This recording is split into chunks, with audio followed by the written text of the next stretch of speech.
Hello everyone, welcome back to Reading Through the Generations, and welcome to a reading vlog. Today is the start of Mid-Month Book Bash, which is a 4-day reading event created by Doris from All D Books. August is Women in Translation Month.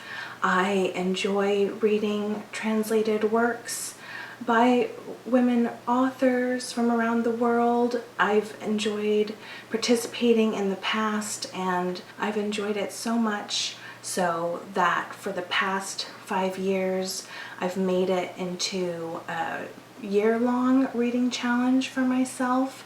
Some years I do better than others. This year not so much, so I'm really hoping to get to a lot of books this month for that reading event.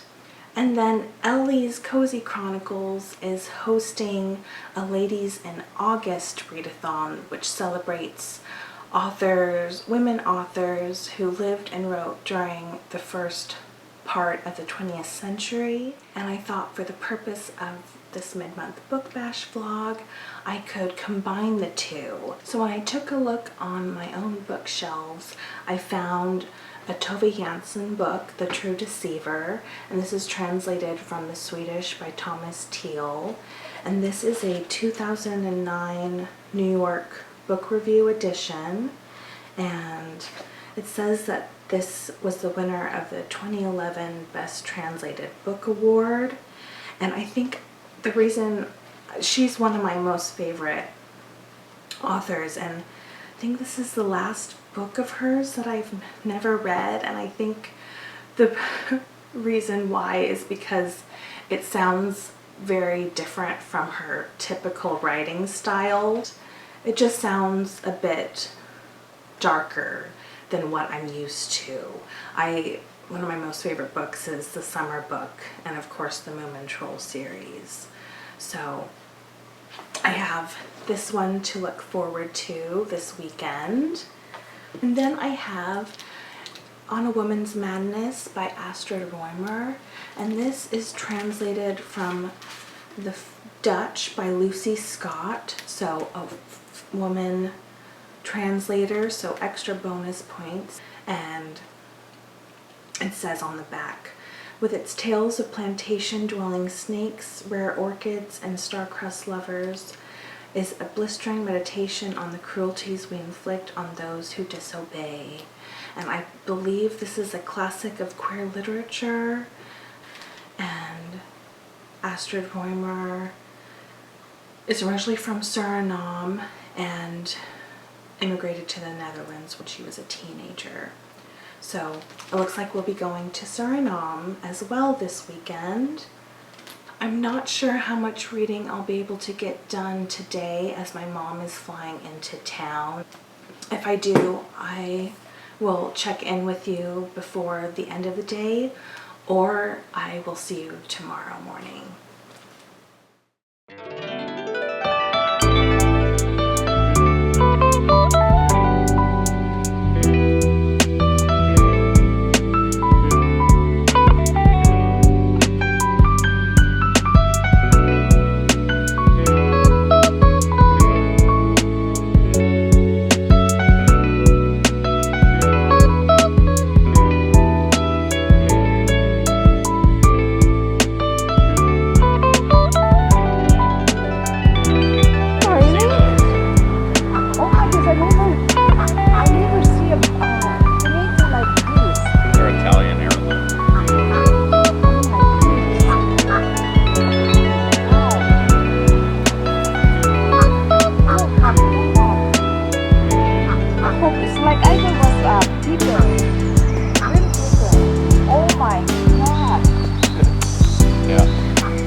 This one? You can pick it if it's red, right? Sweet. Look. Yeah. Oh my god, I've never seen like this. How do I pick it? Just like... Yeah, just twist it. Or yeah, he has... Oh yeah. Oh my gosh. Look. Oh, Mom loves beef steak.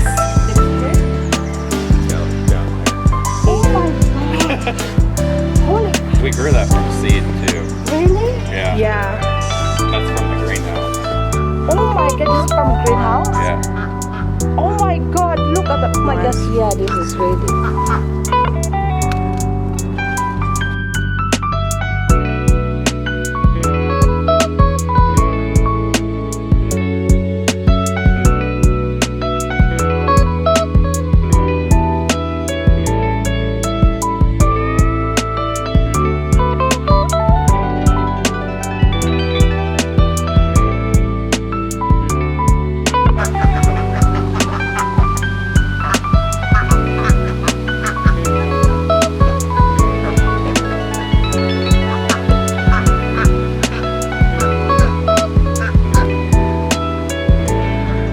Happy Book Lovers Day, my friends.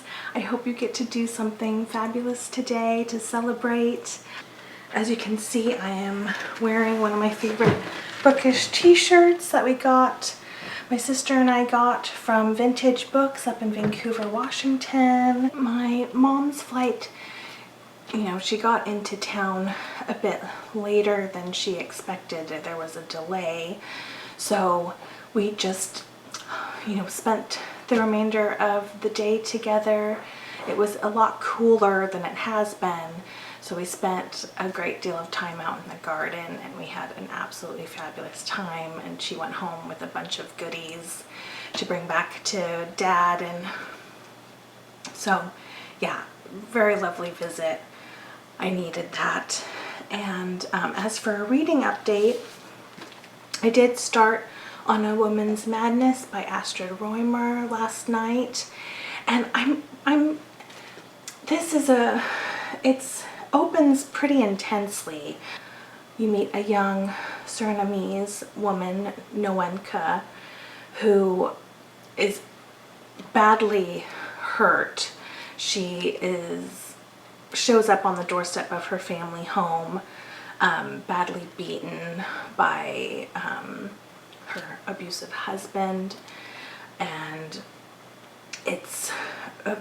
the structure, it takes a bit of time to get used to. You're constantly reorienting yourself. It's as if there's a photograph of Noenka and someone's torn it and ripped it all to little shreds, and the way the story unfolds, you just get very short glimpses of Noenka's memories.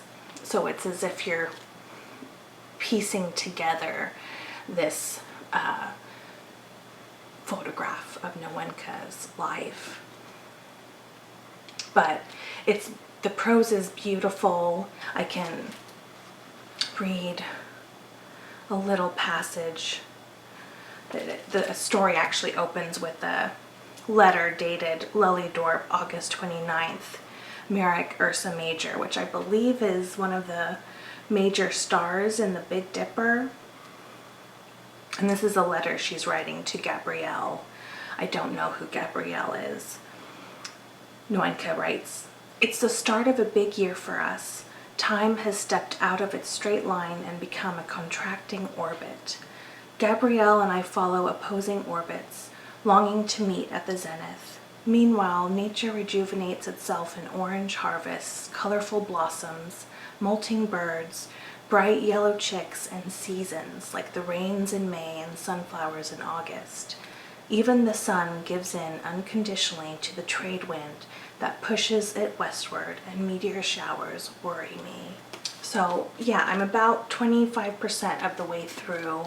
I'm going to continue reading it throughout the day. I made sure that all my errands were done yesterday before Mom got here, so that is what I have planned for Book Lovers Day. We're on heat advisory today, so I don't feel like going anywhere. I am gonna check on the hens and duckies. On days like this when there's a major heat wave, I just make sure the hens' little shallow pool is constantly refilled with ice, and we give the duckies a little shower throughout the day. So I think they're due for one. So let's head on out.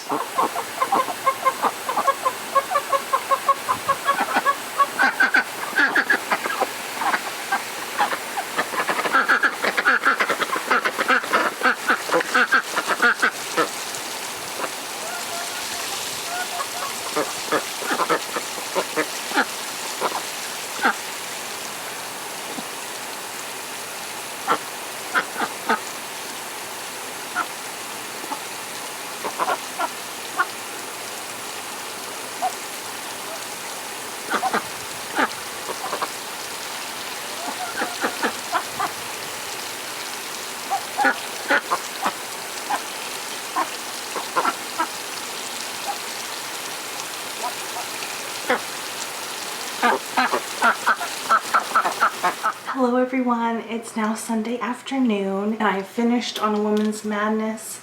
I have mixed feelings about this. I would say at its heart this is about a fearless and bold young woman, Noenka, who is trying to figure out her identity and to live the life of her choosing, of her own free will, without shame and without guilt.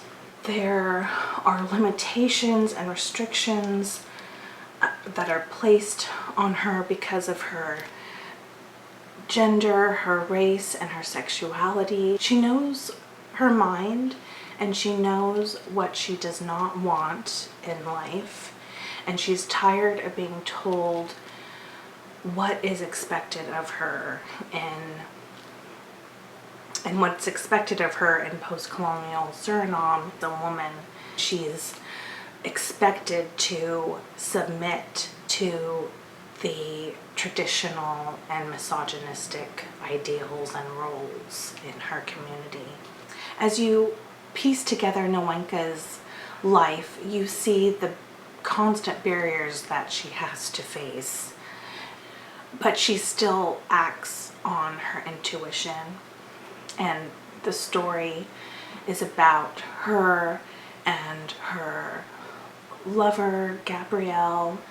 The story is very much about these two women's existence and how they are trying to navigate the world and just to live their own truth. It's also a story about the risks we take to not conform. It's about repression, colonialism, family, and love. It's lyrical and experimental in its format. It's quite fragmentary and it takes a bit to get used to. It jumps between Noenka's memories. It jumps in time, place, and topics even. But I think Roemer does this on purpose as a means to say how we're all trying to figure out our way in this puzzle, unjust oftentimes, puzzle that is the world, and how to create a meaningful life with our own agency is the true puzzle. Finding how we fit in different circumstances, different places with different people at different times and points in our stages of our own life. So that too is a puzzle. And Roemer's style of writing could also, the fragmented style that she uses in the novel could also symbolize Noenka's state of mind. It is maddening, the constant indignities and cruelties that these two women are constantly met with. So that would make one in a maddened state.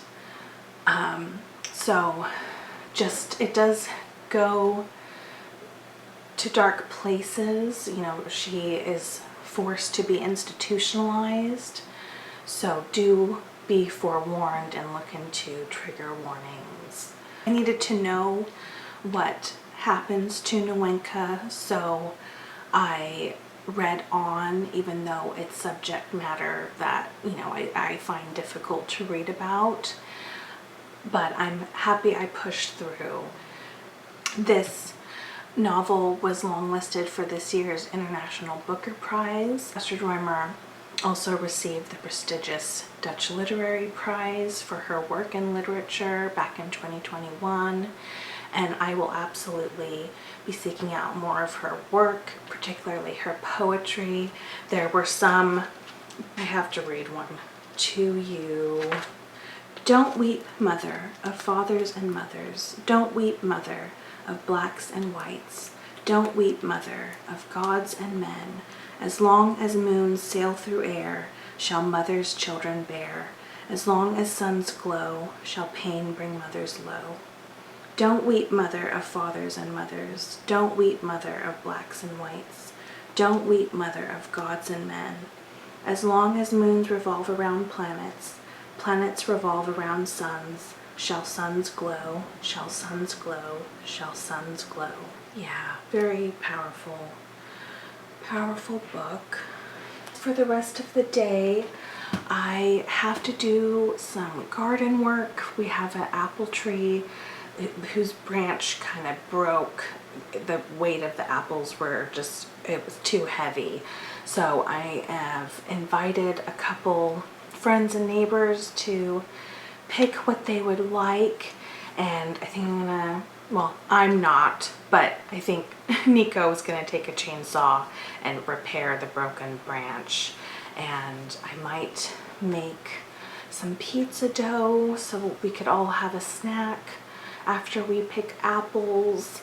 And I'm definitely going to start The True Deceiver. This is a little novella by Tove Jansson. And I'll check in back with you after I've finished it.